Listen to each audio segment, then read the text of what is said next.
Sentiment, vous avez gagné une étape du Giro, une étape d'un grand tour. Ouais, je réalise pas encore. C'est vrai que pour l'instant l'émotion elle reste encore un peu là, mais déjà ce soir quand ça va redescendre, quand je vais voir les coéquipiers, je pense que ça va être un moment fort en émotion.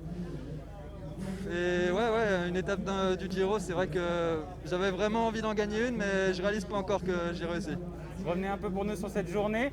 Ça a mis du temps à partir. Après, c'était un jeu surtout stratégique, je crois, même si le parcours était difficile. Mais comment vous avez joué tout ça? Ouais, je pensais vraiment que ça allait partir plus tôt. J'ai pris les premières attaques, j'ai suivi dans la première montée au bout de 30 km. Et puis ça partait toujours pas. Je me disais mince, je commence à mettre beaucoup d'énergie pour prendre cette échappée. Et si jamais j'y arrive pas, je serais déçu. Et au final, c'est parti un petit peu dans un faux plat descendant. J'ai suivi une attaque et puis voilà, on s'est retrouvé devant. Au début, le peloton qui restait à 25 secondes, on s'est dit mince. Est-ce qu'ils vont vraiment nous laisser partir? Et puis après, voilà, ils se sont arrêtés, le temps est monté. Et après, c'était de la gestion, il fallait bien manger, bien boire, récupérer. Et après, dans le final, il fallait gérer à ne pas laisser partir un coup trop loin non plus devant.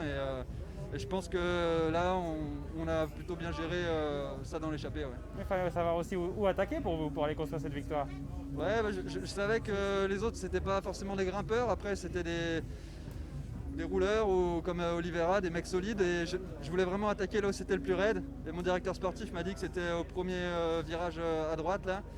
Et donc j'ai attaqué là. J'ai vu qu'Oliveira suivait pas. Je me suis dit bon, peut-être que ça va être bon pour aujourd'hui.